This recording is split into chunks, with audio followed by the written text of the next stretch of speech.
Boa noite a todos. A gente vai iniciar agora, né, a terceira live desse segundo dia, né, e que também, né, é a live que vai encerrar os trabalhos do terceiro simpósio de arqueologia, que esse ano teve como tema o Homem e a Terra, Patrimônio, Arqueologia, Espeleologia e Arte no Castro de Lagoa Santa. Essa terceira live de hoje, ela vai trazer para a gente o professor André Snardes, e a mediação vai estar sendo feita pela Juliana Cardoso, né? Nossa grande amiga e uma das organizadoras, junto com o Márcio Walter Moura Castro e com a Tânia Porto, são organizadores, né, do simpósio desde a sua primeira edição, né? Eu vou estar passando então a palavra, né, para a Juliana, que vai estar mediando essa live então com o professor André Snardes. O título da palestra do André foi Diversidade Cultural e História Profunda nas Pinturas e Gravuras Rupestres de Lagoa Santa.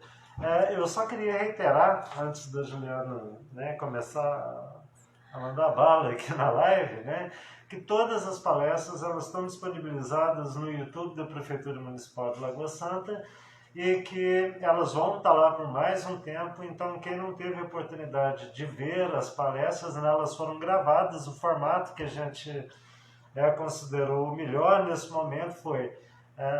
fizemos todas as palestras gravadas, elas foram lançadas no domingo, dia 14, e foram disponibilizadas. E hoje a gente fecha, então, o terceiro simpósio com as lives. Obrigada. Gente, boa noite. Obrigada por estarem aqui assistindo o simpósio. É uma honra e uma alegria estar aqui e principalmente fazer a mediação da palestra do André, quer dizer, da live do André, né? O André, ele é arqueologia e pesquisador do Museu de História Natural da UFMG.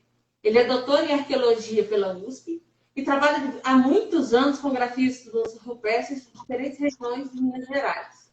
E coordena também grupo de pesquisadores e estudantes atuantes nas regiões de Diamantina, na Serra dos Pinhais e do Piraçu, no nosso de Minas Gerais. Ele também se dedicou muito nos últimos anos à pesquisa sobre as ocupações indígenas pré-coloniais na região de Diamantina, e projetos de pesquisa envolvendo a função inicial do território brasileiro, de diversas instituições estrangeiras. André, eu ia te pedir para você abaixar um pouquinho o volume do seu dispositivo para diminuir a interferência do som. Perfeito? Tô dando eco, né?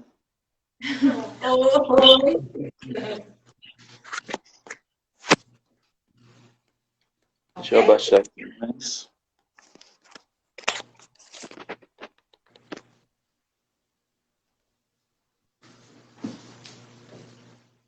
Certinho? Ei, Andrei. Oi, vocês me ouvem? Sim, perfeitamente. Antes de começar com as perguntas e tal, eu queria só reiterar tanto o que o Beethoven falou, quanto o que o Astolfo falou sobre o Andrei. Ele é um espetáculo. Uma pessoa fantástica, um pesquisador assim, sensacional. Obrigada, Andrei, por ter vindo. E também queria só comentar a tristeza que foi essa semana, que foi o incêndio do Museu de História Natural da UFMG, que foi assim um soco, né? Foi um aperto no coração que a gente ainda está sentindo. Então, a gente encaminha nossa solidariedade, nossa tristeza, inclusive, por ocasião dessa encrenca toda que acabou com uma reserva técnica fabulosa de Minas Gerais. Você, André.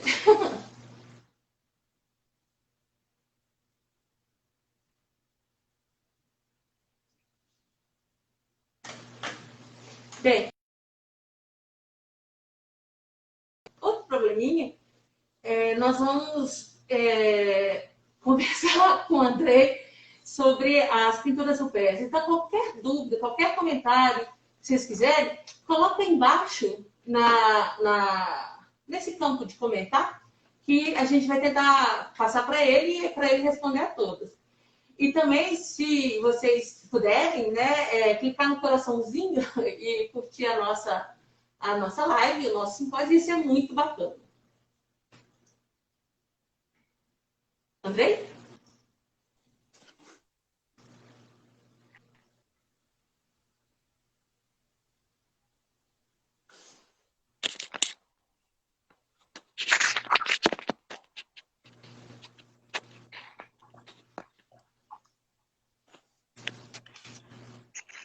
Mais um pouquinho, gente. Aliás, isso é muito bom, porque dá tempo de vocês se lembrarem da palestra dele, que estava sensacional. E se lembrarem de perguntas e comentários para fazer. Vai ser muito bom. Mas acho que a gente já conseguiu a reflexão com... Vocês estão me ouvindo bem? Sim, sim. Está um tiquinho embaçado, mas está ótimo. Agora tá. O Instagram tá dando mensagem de que não. Não.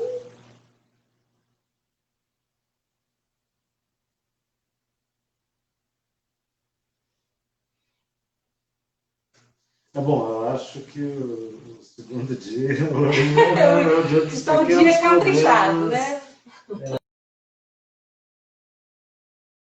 que é completamente normal, né? Quando você tem transmissões ao vivo, é assim mesmo, né? Então, vou pedir novamente, né, um pouco de paciência a todos, né? E a gente vai acertando uma coisa que vai desenvolvendo, né? Enquanto isso, eu quero tempo de escreverem os comentários e as perguntas. E apertar nos coraçõezinhos também. Exato.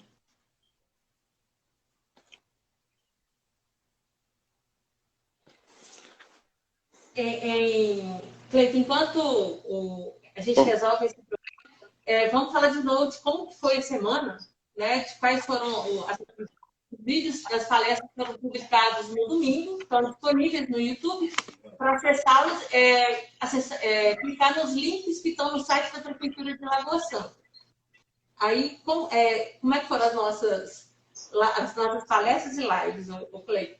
Pois é, né, como a gente já tinha falado, mas retomando aqui, no dia 14, no domingo, né, foi disponibilizado no YouTube da Prefeitura todas as 5 palestras que compõem o terceiro simpósio de arqueologia, o homem e a terra, patrimônio, arqueologia, espeleologia e arte no campo. Né? Então, nós tivemos a diversidade cultural, história profunda nas pinturas e gravuras supérfluas com o André Snider, que vai com a gente, assim que a gente conseguir solucionar esse pequeno problema técnico. Né? Nós tivemos também a difusão científica como forma de proteção do patrimônio arqueológico, caso de Monte Alegre, no Pará, com Edith Silva Pereira, né? Ela esteve com a gente ontem. Né? E tivemos também o Revisitando o Hiato do Arcaico 15 anos depois, com o Astolfo, que acabou de falar com a gente agora. E vai ser, né, a primeira live de hoje, Peter Lund na Lapa do Sumidouro, breve discussão sobre suas principais teorias com o Luiz Beethoven Piló. E Peter Andreas Brandt, Arte e Ciência em Lagoa Santa no século XIX, com Paulo Cardinale, que a live com ele foi ontem também. Né? Então, ontem nós tivemos 2 lives, né? E hoje às 3, já fechando o terceiro simpósio de arqueologia. Agora, só um comentáriozinho. O pessoal está achando que essa dificuldade técnica é porque somos arqueólogos e somos retrógrados, somos muito avessos à tecnologia, só que não. A gente gosta e usa muita ferramenta tecnológica atualizada, então segura as pontas aí. Vocês me ouvem? Ouvimos, André. Ouvimos. Só não dá para ver essa imagem. Podemos continuar, então? Até daqui a pouquinho aparecer a imagem? Eu não entendi. Vamos continuar a live assim e em algum momento a imagem aparece? Vamos ficar só com o áudio? Por mim, tudo bem. Por mim, tudo bem. Bom, a Suzana escreveu aqui nos comentários uma pergunta. Então, já vou te fazer, tá bom? Existe já uma contabilidade total ou aproximada de quantas pinturas rupestres existem na região arqueológica de Lagoa Santa ou na Apacarte? Lagoa Santa? Não tem uma avaliação quantitativa ampla, não. Por vários motivos. Primeiro, porque nem todos os sítios foram objeto de um registro amplo.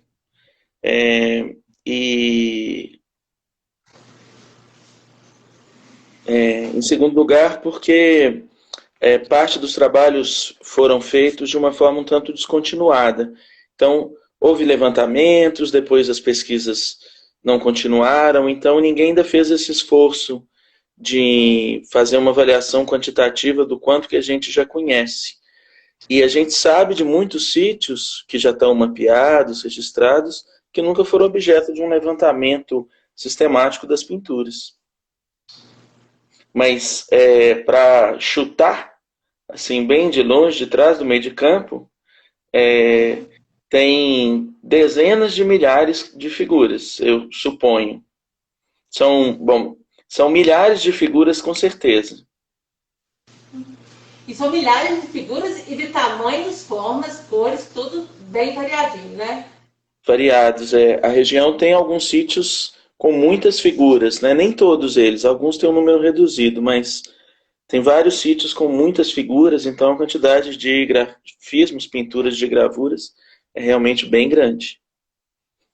André, lembrando do trabalho que você fez aqui em Belo Horizonte com os grafites e pichações, eu já não sei ao certo qual dos dois, ou se os dois, eu queria te fazer a mesma pergunta que eu fiz para a Edith ontem, né?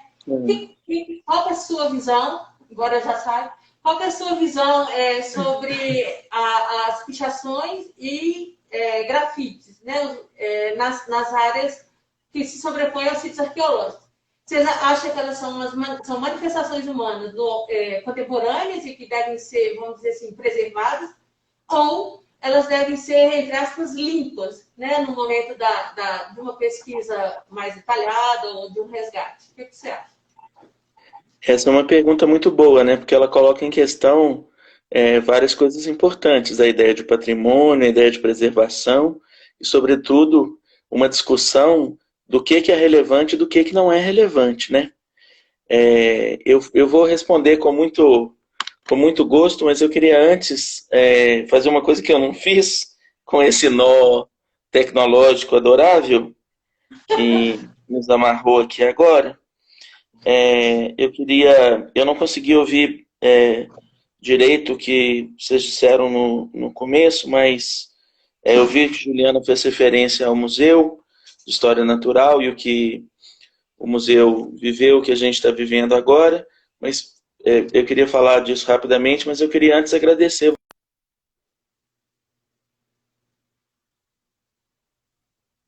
Ops. Ele saiu. Como é que volta com ele aqui? Precisa. Só um pouquinho, gente. Vamos resolver. Ele saiu até o áudio. A gente está com um pequeno probleminha, né, com a conexão com os palestrantes, né? E aí a gente tem as questões das internets, né, mais ou menos lentas, né? Esse é um dos problemas que a gente não está conseguindo dividir a tela com o André nesse momento aqui. Né? Mas estamos tentando, né? Eu peço a paciência de todos, né? Entendo, né, esses pequenos problemas, né? Tem internet aqui, tem internet de lá, e aí tem esse laço que acho que todos vocês sabem, né? Voltei? Será? Isso, voltou.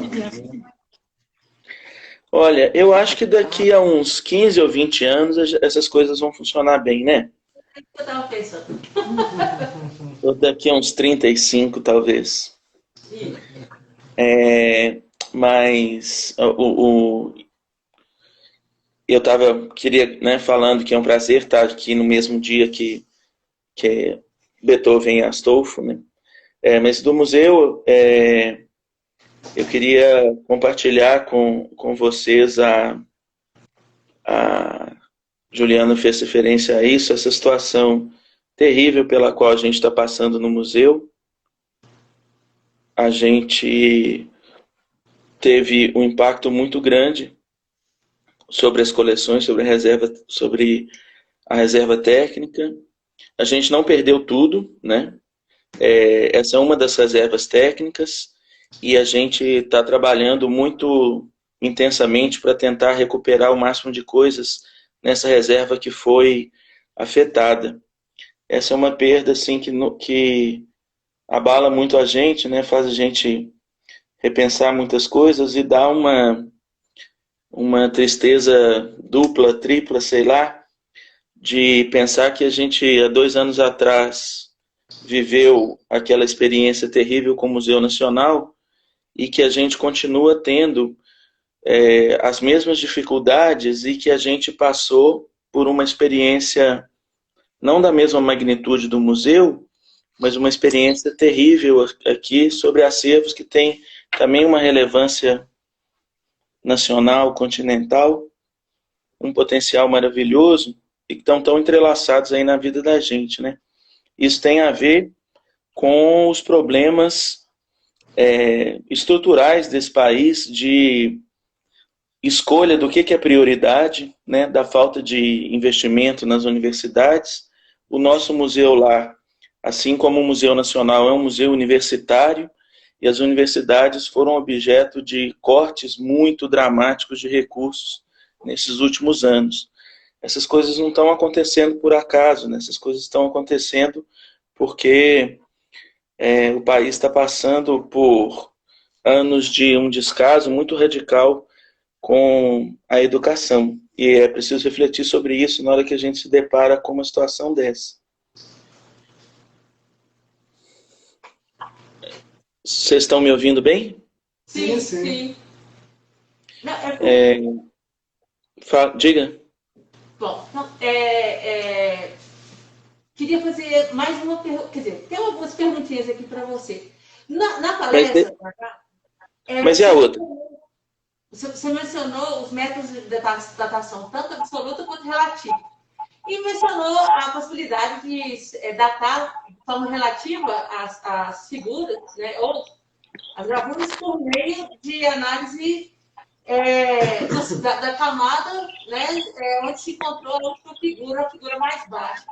Aí a minha pergunta é aquela assim, se com muita sorte, achar um pigmento durante a escavação, se a gente consegue também fazer uma datação relativa com esse pigmento que estava lá, por sorte, encontrado em algumas das camadas que foram escavadas.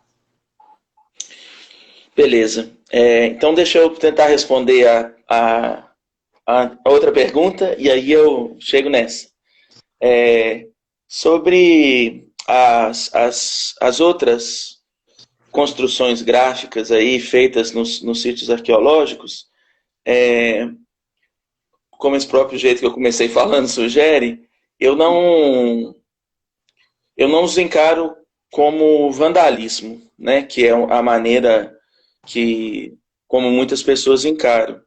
Eu acho que todas essas formas de construção gráfica devem ser respeitadas e todas elas são interessantes, todas elas falam sobre as pessoas que as fizeram, né? Para que as pessoas não façam figuras agora sobre as figuras mais antigas, eu acho que a questão tem a ver com construir uma valorização dessas pinturas antigas, provocar as pessoas de modo que essas pinturas antigas possam provocá-las e aí elas construam um apreço por elas. Mas de jeito nenhum eu trato qualquer coisa feita em parede como vandalismo, muito pelo contrário. Ver uma pessoa que escreve seu próprio nome, esse não é um ato destrutivo, né? Escrever o próprio nome não é vandalismo. Fazer um desenho de uma coisa que você aprecia, que você gosta, não é um ato destrutivo, não é vandalismo. Essa discussão não é simples porque as intervenções recentes elas apagam ou comprometem parcialmente a visibilidade das coisas mais antigas, mas essa não é uma discussão simples e eu acho que ela não pode funcionar nessa chave de uma coisa é relevante e a outra é depredação.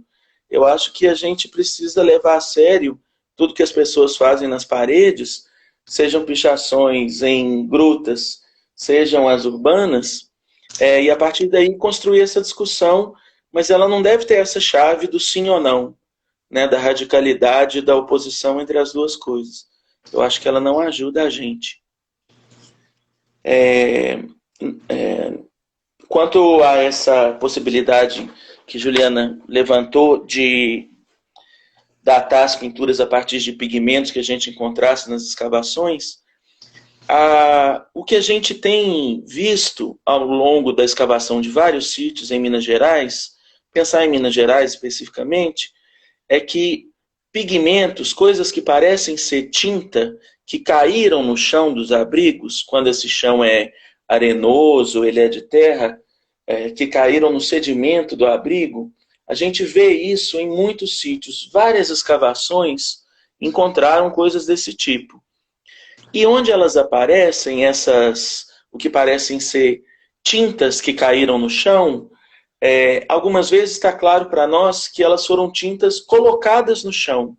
Vários sepultamentos de períodos diferentes tiveram pigmento adicionado, as pessoas colocaram tinta nos sepultamentos. A grande dificuldade de fazer essa datação a partir da ocorrência de pigmento no sedimento é fazer uma conexão segura entre o sedimento e as pinturas da parede. Se a gente imaginasse uma condição ideal, assim, em que você tivesse só um estilo de pinturas na parede, não tivesse indicação de que o que está pintado na parede foi feito ao longo de muito tempo, e a gente tivesse pigmento num único nível de toda a escavação, só num período muito estreito que aparecesse pigmento, aí a gente teria possibilidades um pouco melhores de pensar que aqueles pigmentos lá do chão podem corresponder aos pigmentos da parede.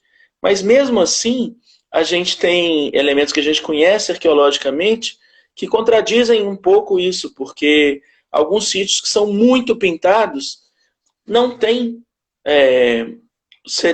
pigmento no sedimento. E os sítios que têm pigmento em várias camadas. Seria preciso dar muita sorte de ter uma análise química muito fina e que nos desse o presente de identificar um traço químico muito típico das pinturas que tivesse presente também no pigmento no chão, né, no sedimento do sítio. As chances disso acontecer são pequenas, né? Mas é uma possibilidade. Pode dar uma indicação, ainda que não segura, né? Correto. E por falar em painéis com muita pintura, né?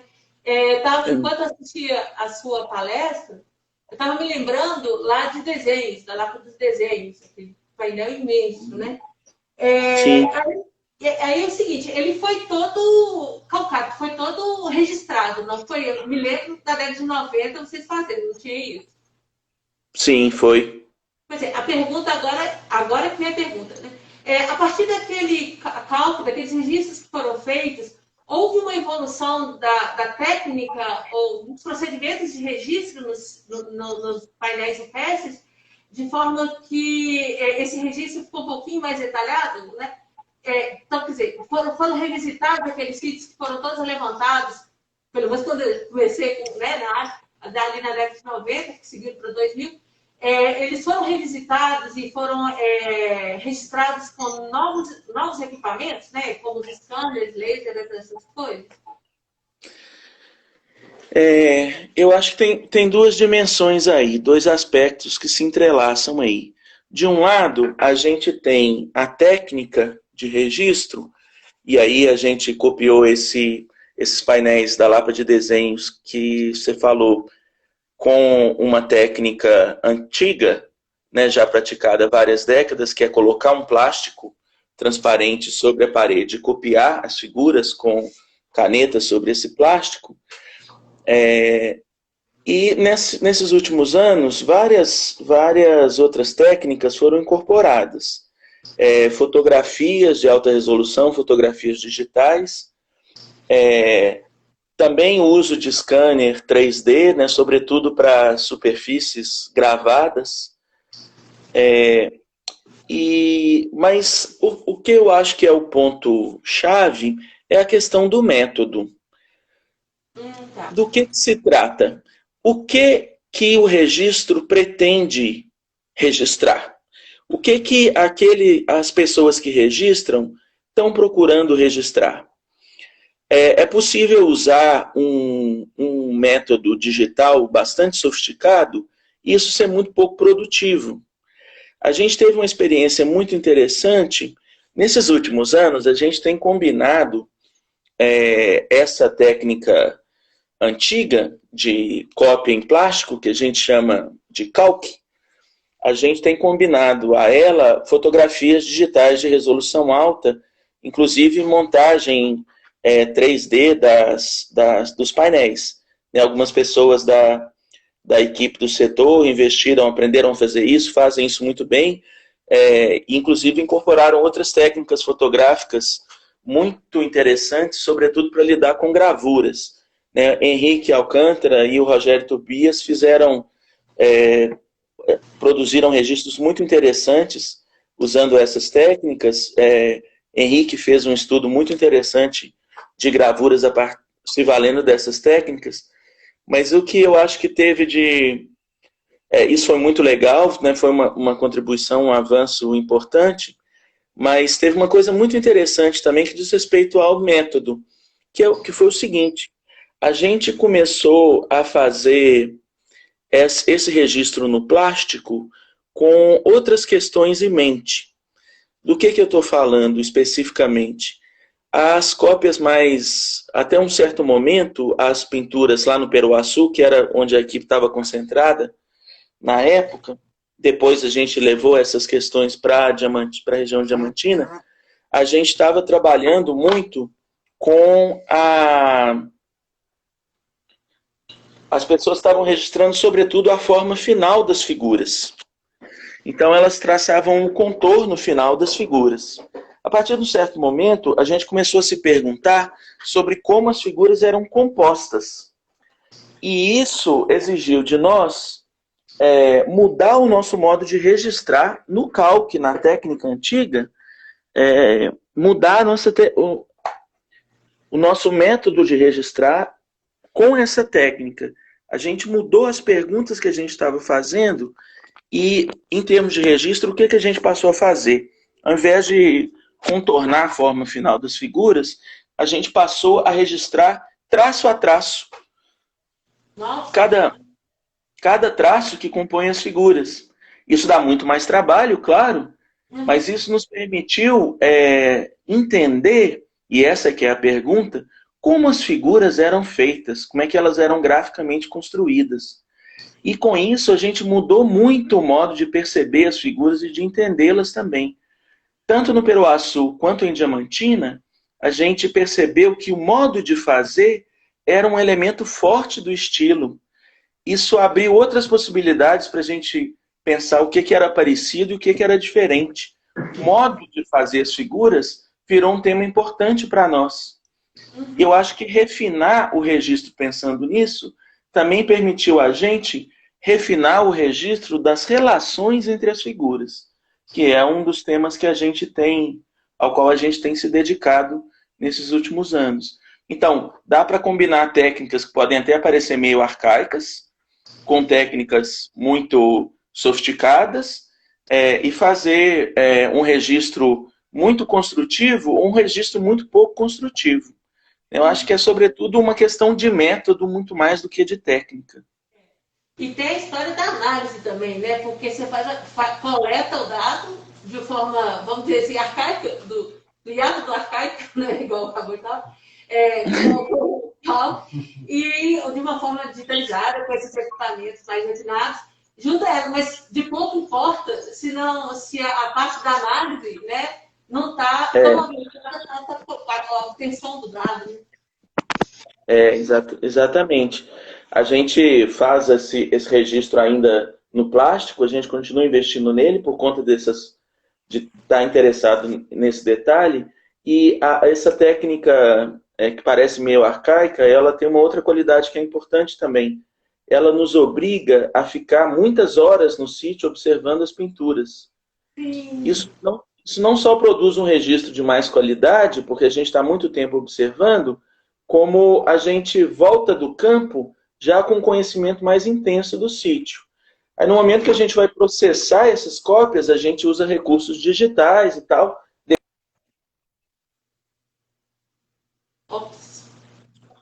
Crucial, que é voltar aos sítios com a documentação produzida para observá-las de novo. É quase como uma observação participante, né? Fazendo um paralelo com a antropologia. Dá para dizer que é uma interação, intensa que a gente.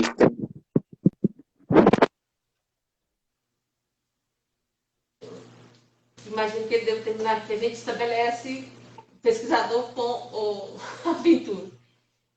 Tivemos uma pequena dificuldade novamente. Pessoal, agora. Mas Voltou. Eu entrei. Estou vendo, André? Tô ouvindo bem. Perfeito. Olha só, André. A Ana Luísa Snartz, ela enviou 3 perguntas. Eu acho que é mais interessante fazer de uma vez e depois você responde o conjunto. Ela mandou, inclusive, no YouTube. A partir das pinturas e gravuras rupestres, quais interpretações sobre a vida desses povos são passíveis de serem feitas? Né? Essa é uma pergunta. Uhum. Há indícios de um sistema de escrita nas gravuras ou pinturas? Tem um escrito aqui. E a terceira pergunta é: você acredita que houve um aprimoramento das técnicas e registros ao longo do tempo? Bem, essa complementa um pouco. São essas 3 questões da Ana Luísa. Beleza. Eu acho que a gente está conseguindo abrir novos caminhos para falar sobre a vida das pessoas com os trabalhos de pintura, com os trabalhos com rupestres que a gente tem feito. O grupo do setor não está focado na região de Lagoa Santa, né, nesses últimos anos, mas nas áreas em que a gente tem trabalhado mais intensamente, eu acho que a gente está conseguindo abrir janelas para entender algumas dimensões interessantes da vida das pessoas. Tem uma coisa que as pinturas de Lagoa Santa, da região de Lagoa Santa, assim como as pinturas da Serra do Espinhaço inteiro, evocam muito imediatamente para as pessoas que, como tem pinturas de animais, né, com muita frequência, e em alguns casos tem animais atravessados por linhas que sugerem flechas e dardos e tal, tem uma conexão que muita gente faz, que né, é muito sugestiva para as pessoas, que é a possibilidade dessas pinturas elencarem esses bichos, e dá para ver, né, naquelas imagens que eu mostrei para vocês, e é assim, boa parte do espinhaço, bichos que parecem, para a nossa sensibilidade, veados, né, ou outros animais também, peixes, aves e tal. Então as pessoas muitas vezes fazem uma conexão que é a seguinte: falar, as pessoas estão pintando essas coisas porque esses são os animais que elas caçam, né, ou pescam. É interessante essa conexão, porque isso acho que diz muito sobre a gente, sobre como a gente pensa que eram essas pessoas. Por que eu digo isso? Porque a gente foi construindo o Ocidente, né, esse modo eurocentrado de pensar o mundo, construiu a ideia de que esses povos, assim ditos selvagens das Américas ou da Austrália, de outros lugares, são povos e os mais antigos, provavelmente, que não cultivavam vegetais, né, que não produziam vegetais para o próprio consumo, viviam das relações com as plantas e os bichos silvestres, eram pessoas muito intensamente dedicadas à caça, muito intensamente dedicadas à sobrevivência. Isso tem a ver com uma imagem de vida difícil, sofrida, de quem vive de caça e coleta. Né?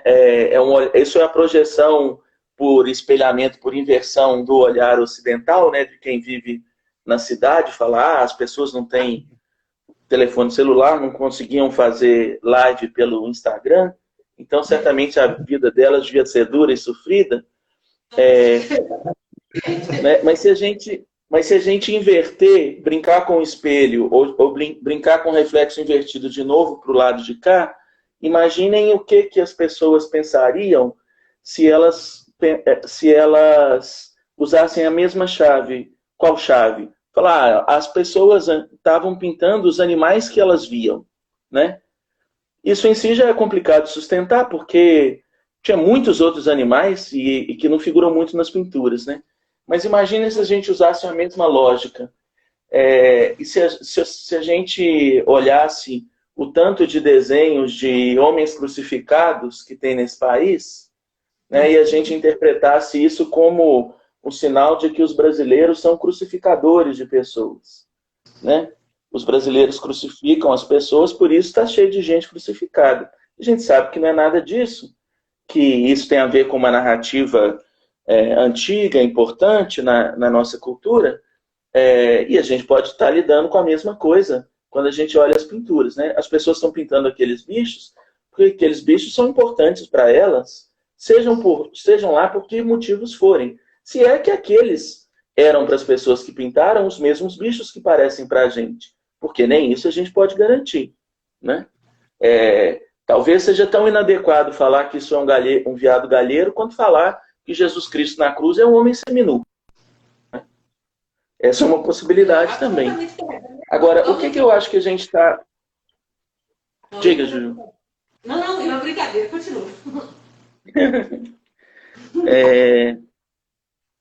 Essa eu acho que é uma das coisas que a gente perde, né, com esses canais digitais. A gente perde essas intervenções rápidas na fala um do outro.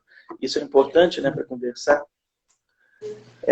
Mas aí o outro ponto é o seguinte: o que eu acho que a gente está conseguindo sacar, a gente já percebeu várias coisas de dimensões diferentes. Assim. A gente consegue perceber, por exemplo, que gente de regiões vizinhas, às vezes de áreas geográficas amplas, elas partilham certas coisas, porque elas produzem pinturas parecidas. Se a gente olha para aqui, para a Serra do Cipó, e olha lá para Diamantina, a gente vê que tem um compartilhamento e tem um negócio muito legal, é que a mudança de estilos é mais ou menos parecida também. Isso faz pensar que tem uma rede de conexões entre essas gentes do extremo sul do Espinhaço e do limite aí do que a gente chama de Espinhaço Meridional, né, que está ali em Diamantina. A gente consegue pensar um pouco em quais áreas são conectadas e tal. Tem algumas coisas que a gente tem percebido também, que isso acontece em Lagoa Santa, isso acontece no Peruaçu, isso acontece em Diamantina, isso acontece muito intensamente em Jequitaí também, isso acontece em Montes Claros, embora com menos intensidade, mas também acontece, que é o seguinte fenômeno: as pessoas que constroem essa paisagem, as pessoas constroem uma paisagem que é formada de pinturas, elas escolhem certos lugares para pintar, e a gente vê em todas essas áreas um interesse muito forte de outras pessoas que pintam outros estilos voltarem a esses lugares para pintar de novo. Então esses lugares permanecem enquanto os estilos mudam. Isso em Diamantina é radical, assim. Quase todos os sítios são inaugurados pelos estilos mais antigos. Os estilos mais recentes ficam voltando aos sítios que já foram pintados. Então isso fala de uma conexão forte com esses lugares, por um lado, e por outro, fala, em Diamantina isso é muito forte, em Jequitaí também no Peruaçu, do interesse pela interação entre quem está pintando agora e as pinturas que já estão na parede. E isso, se a gente pensa elementos das filosofias indígenas. Nessa história de um mundo que é muito pleno de interação e que envolve seres de natureza muito diferente, ela é muito forte nas filosofias indígenas contemporâneas e nos painéis de pintura rupestre, isso também parece estar acontecendo. As pinturas não simplesmente chegam às paredes, elas interagem com as pinturas que já estão antes.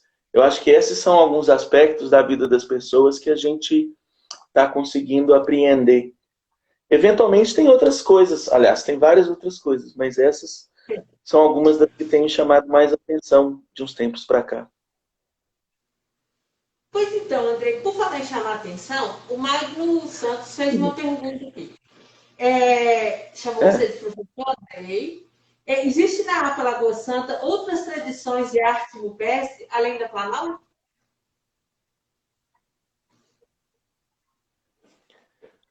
Essa é uma pergunta massa, né? Porque quando eu, na palestra lá, eu usei essas categorias, né, de classificação de arte rupestre, que são fortes na arqueologia brasileira. Em Lagoa Santa é muito forte isso. A gente tem construído muitas críticas sobre essas classificações, sabe? Em Lagoa Santa, como eu espero ter conseguido transmitir um pouco no vídeo gravado, dá para ver que tem uma continuidade, né? As coisas mudam, mas entre várias coisas parece ter uma continuidade. Quando André Proust propôs essa ideia de tradição planalto, a ideia era mostrar semelhanças que tinha entre as pinturas, e André tinha muito em mente comparar regiões que tinham pinturas parecidas ou diferentes. Então a ideia de criar uma unidade para classificar as pinturas tinha em grande medida o objetivo de pensar áreas diferentes e compará-las. Se a gente vai para dentro das áreas, as áreas em geral são significativamente diversas. Em Lagoa Santa, se a gente for pensar numa categoria classificatória que abarque essas coisas que vão mudando, mas guardam semelhança, daria para usar esse termo planalto. Mas nem tudo que tem em Lagoa Santa é coerente com esses elementos que a gente vê recorrer entre os conjuntos de pinturas que caberiam dentro dessa classificação planalto. Tem outras coisas diferentes acontecendo. O que a gente viveu nas outras regiões, nas quais na última pintura? Por um lado, a gente começou a se interessar mais pela diversidade interna, e aí, nessa medida, uma grande classificação que abrace tudo não serve para muita coisa, né? Mas a gente começou a perceber uma outra coisa muito interessante também. As áreas arqueologicamente conhecidas de Minas Gerais eram bastante distantes umas das outras. Ao longo das últimas décadas, da última década em especial, a gente diminuiu um pouco essas distâncias, né? Havia pesquisa no Peroaçu e havia pesquisa no Castro de Lagoa Santa e na Serra do Cipó. Não tinha nem pesquisa. As duas áreas estão no meio do caminho. Com os trabalhos do pessoal da UFVJM, áreas ao norte de Diamantina começaram a ser trabalhadas também. A gente saiu da área de Diamantina e desceu para os calcários a oeste de Diamantina. A gente começou a aproximar e a gente saiu dessas áreas focos de pesquisa. E aí o que a gente passou a ver? O esquema de classificação que tinha sido montado para as áreas foco de pesquisa, ele funciona mal fora dessas áreas foco. A diversidade entre as áreas é muito grande e ela coloca um esquema classificatório coerente.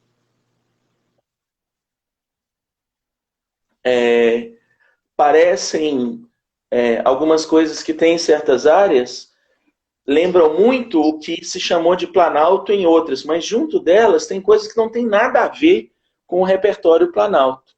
Então, a gente tem investido menos nessas grandes classificações e tentado investir mais na diversidade. É muito mais difícil, né? É muito mais fácil fazer esquemas gerais, englobantes, do que tentar entender as peculiaridades. Mas se a gente pensa a região de Lagoa Santa nessa ótica, O que dá para ver e mostrar na palestra tem uma continuidade com mudanças, mas tem outras coisas diferentes. Não dá, mesmo no jeito mais convencional de trabalhar, dizer que tudo em Lagoa Santa pode ser agrupado sob essa categoria de tradição Planalto, não. Tem várias coisas que não têm lugar dentro dessa categoria. Eu acho que é por isso que eu nunca aprendi isso. Era tanta variação, que eu acho que é por isso que eu não consegui entender. Aí, aproveitando isso, inclusive, o Márcio Walter, ele mandou algumas perguntas, vamos fazer a primeira dela, que na verdade está basicamente respondida, mas acho que é só para reiterar. Espera só um minutinho. Só um minutinho, que eu me dei conta que eu me esqueci de responder uma das coisas que Ana perguntou. Que é a questão de escrita, né?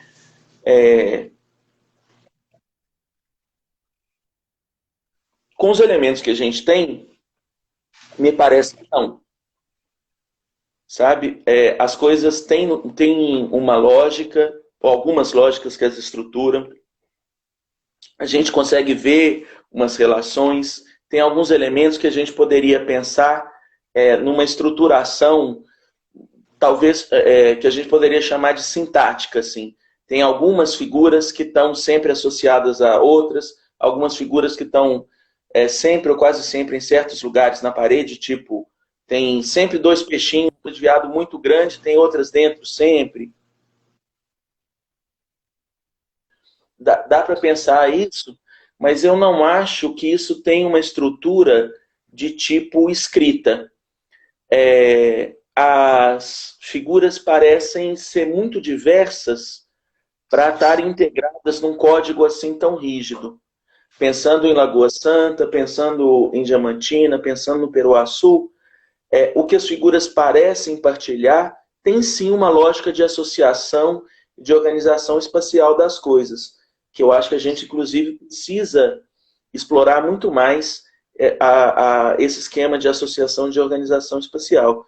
Mas eu não acho que ele seja do tipo um tipo que se assemelhe à escrita, não. Nem algo do tipo de uma escrita hieroglífica, né? Algo de ideogramas, muito menos de uma escrita de tipo fonético. Eu acho que elas articulam outras formas de comunicação ou de ação sobre as pessoas. Só A pergunta do Márcio. porque é o seguinte, a live já está com 45 minutos e ela vai cair. Eu falo demais, né? Graças a Deus, né? Mas eu não sei como a gente pode ir tocando e de repente ela cai, a gente já deu boa noite e a gente dorme com o que você está falando. Ou então a gente, eu acho mais legal é o seguinte, a gente dá boa noite para todo mundo e você continua falando, na hora que cair, caiu, pode ser? Caiu. Não, ainda não. Andrei? Olá, estou aqui. Bom, então vamos tocando. Cleito também dá boa noite, eu dei boa noite, a gente vai encerrar. Deixa meu boa noite já também. Já deu boa noite, na hora que encerrar, encerrou. Pode ser? Já pode ser. Muito obrigado, foi sensacional. Pode continuar. Eu agradeço demais. Pena que tivemos daqui a uns 15 anos vai dar certo. Mas manda ver. Se esperar 15 anos, vamos tocar o barco aqui. Vamos lá. Qual sua análise justificativa para a redução ou extinção de pinturas rupestres a partir de um maior sedentarismo dos grupos humanos? Isso se deve exclusivamente às mudanças climáticas, mudanças culturais, desculpa? Continuação da pergunta. A presença de outros meios, como a cerâmica, poderia ter diminuído o interesse em pintar nos suportes, nas rochas? É uma pergunta muito complexa. Deixa eu tentar articular de um jeito ligeiro aqui. Primeiro, eu não acho que o avanço dos grupos plantadores de vegetais e produtores de cerâmica corresponde efetivamente a um escasseamento das pinturas, não. A gente não tem datas que sustentem isso, né? Se tem pintura em Santana até 2000 anos atrás, pode ser que as pessoas não estivessem plantando muito, mas a gente tem disso de horticultura.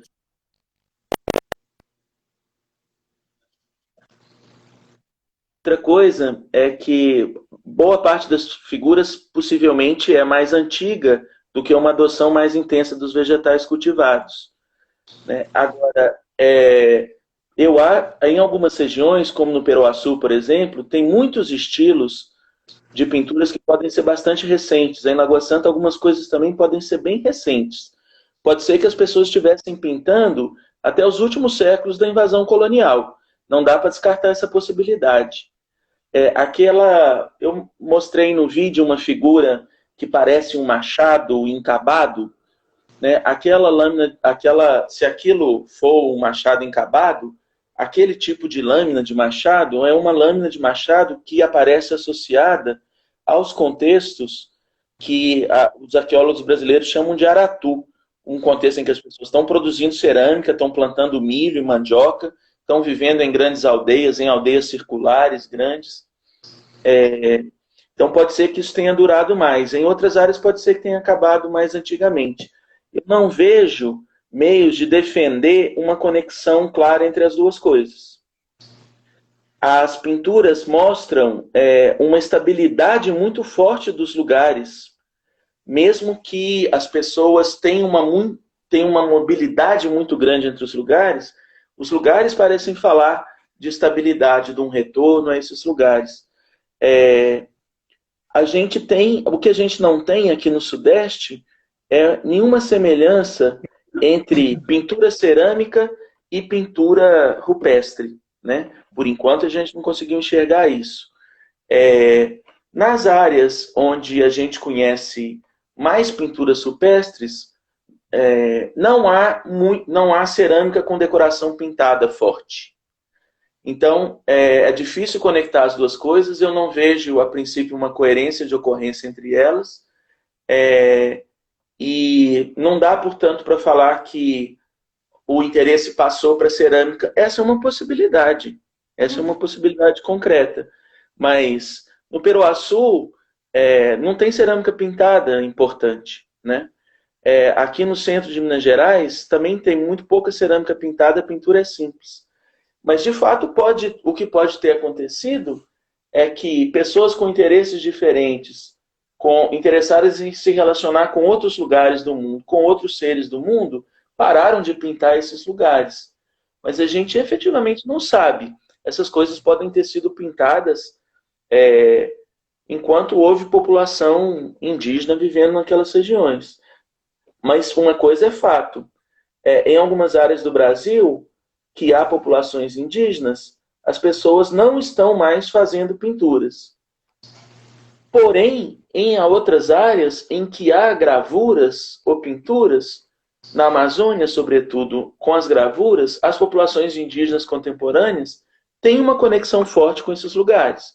Embora eles não estejam fazendo essas gravuras mais, eles mantêm uma conexão forte com os lugares. Mas esse é um tema muito bacana, dá assim para conversar muito sobre ele. A Érica perguntou o seguinte: como é que está o André Cruz? O André? André está muito triste, né? Muito abalado com isso que aconteceu no museu. Eu acho que a gente compartilha uma dor, uma sensação de perda parecida, mas ninguém, do ponto de vista das histórias,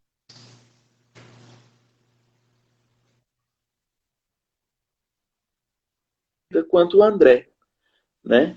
Porque se lá tem os acervos que a gente ajudou a produzir trabalhando desde os anos 90, lá está o acervo que o André ajudou a produzir trabalhando desde a virada dos anos 70 para os 80, né? E o André teve o maravilhoso privilégio de trabalhar em áreas arqueologicamente incríveis, né? E ele compartilhou esse privilégio com a gente. E André pôde encontrar no Peruaçu acervos de materiais vegetais incríveis, o que provavelmente é o mais rico acervo de material vegetal arqueológico desse país, e esse acervo muito seriamente atingido agora. Né, André fez a primeira grande escavação sistemática que pôs em evidência esqueletos daqui do centro de Minas Gerais, desse horizonte de ocupações antigas, entre 8 e 10 mil anos, e essa coleção também foi seriamente afetada. Agora, Sim. André tem tido uma postura que nos tem chamado muita atenção, assim. Ele tem os momentos de conversa, apesar da tristeza e dos olhos, né, muito tristes, porque agora a gente só vê das pessoas os olhos, né? Ele foi muito positivo e propositivo sobre o que fazer da agora para frente, sabe? Falou, não, a gente precisa publicar mais das coisas que a gente fez. A gente publicou muito e foi muito importante a gente ter publicado. A gente precisa, sabe? Ele às vezes que falou com a gente, ele teve lá hoje no trabalho de resgate do acervo e a fala dele foi muito construtiva, foi muito positiva. Isso impressionou muito a gente. Agora, eu não tenho a menor dúvida que ele está seriamente abalado, né? É uma vida, né? É uma vida. É a vida de nós todos, né? Entrelaçadas ali nas experiências que geraram aquele acervo, mas a dele é a que foi mais extensamente entrelaçada aquilo tudo, né? Bom, capaz que dá para fazer uma pergunta, vou fazer. Se der para responder, perfeito. Beleza. O Márcio mandou, já tinha mandado, essa seria a terceira pergunta dele, né? Existe uma tendência atual dos pesquisadores em analisar as pinturas rupestres sob uma abordagem cosmogônica em detrimento a uma visão mais prática e cotidiana, talvez pragmática? Exemplo, traços geométricos podem ser contagem numérica e animais podem ser objeto de caça, sem tanto simbolismo envolvido. Já foi meio dito isso. Você já comentou sobre isso? Eu comentei um pouco sobre isso, né? Tem uma coisa que é interessante comentar, assim, dá para pensar nessas coisas. Essa seria uma abordagem legítima e daria para discutir essas coisas arqueologicamente. Mas tem um negócio muito interessante, assim. A gente não escavou muito em Diamantina, né? E a gente escavou em Diamantina abrigos apenas. A gente escavou uns 8, né, fez sondagem em uns 10 lugares, uns 10 sítios lá, todos associados a paredes rochosas, todos abrigados parcialmente. Os sítios lá não ficam no abrigo, né, eles transbordam para fora do abrigo. Mas eu acho que não tem um osso de veado sequer nos acervos que a gente gerou nas escavações. E as paredes estão cheias de animais que parecem, para a nossa sensibilidade, veados. Considerando que não tem outro animal de chifre, aqui, né, tem as 3 espécies aí de veados, são os únicos bichos que têm chifres. Tudo bem, aqui eles podem não ser veados também, os que estão pintados. Mas os veados não aparecem como vestígio alimentar, pelo menos não nos abrigos, né? Isso pode querer dizer que as pessoas não caçam veados, essa é uma possibilidade, mas a gente tem muito pouca presença de osso, de bicho grande, de caça grossa nos abrigos. Não tem veado, mas também não tem porco do mato, nem anta, quase nem capivara. Isso pode querer dizer que as pessoas certamente estão caçando alguns desses bichos, mas elas não estão consumindo eles nos abrigos, né? Mas a gente tem outros lugares em que sim, outros lugares do mundo em que sim, que alguns animais que aparecem pintados são abundantemente representados no registro arqueológico como presa, né? O exemplo mais exuberante disso é aquela arte rupestre do Paleolítico Superior lá da Europa.